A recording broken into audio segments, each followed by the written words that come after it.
आम को फलों का राजा कहा जाता है और सीजन आने पर हर कोई इसके स्वाद का मजा लेना चाहता है, लेकिन जिसे शुगर या डायबिटीज है वो चाहकर भी इसके स्वाद का मजा नहीं ले पाते। उन्हें अपना मन मारना पड़ता है क्योंकि उन्हें अपनी बॉडी का शुगर लेवल मेंटेन करना पड़ता है। लेकिन शायद अब शुगर के मरीजों को इस बात की चिंता ना करनी पड़े, क्योंकि हमारे पड़ोसी देश पाकिस्तान के कुछ एक्सपर्ट्स ने scientifically modified sugar free mango बना लिए। जी हां गाइस, आप ठीक सुन रहे हैं, शुगर फ्री मैंगो अब मार्केट में आने वाले हैं, जो कि सोनारो, ग्लेन और कैट के नाम से मिलेंगे, जिसमें 4 से 6% ही शुगर का कंटेंट होगा।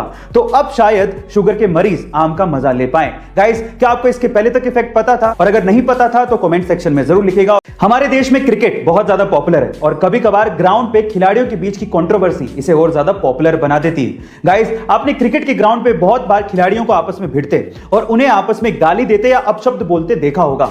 लेकिन क्या आपको पता है कि एक खेल का टूर्नामेंट ऐसा भी है जहां पर खिलाड़ी आपस में एक दूसरे को गाली नहीं दे सकते।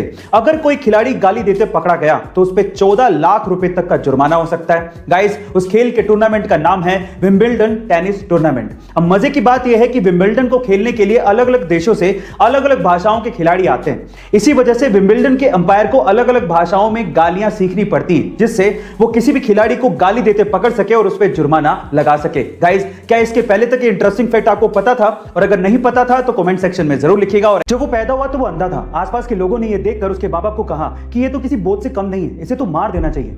अंधा होने की वजह से बमुश्किल उसे किसी स्कूल में एडमिशन मिला, लेकिन वो पढ़ने में बहुत होशियार था। 10th में 90% मार्क्स बनाने के बाद वो 11th में साइंस लेना चाहता था, लेकिन आंध्रा का कोई भी स्कूल उसे एडमिशन देने को तैयार ही नहीं था। कोर्ट में लड़ाई लड़ने के बाद उसे साइंस में पढ़ने को मिला।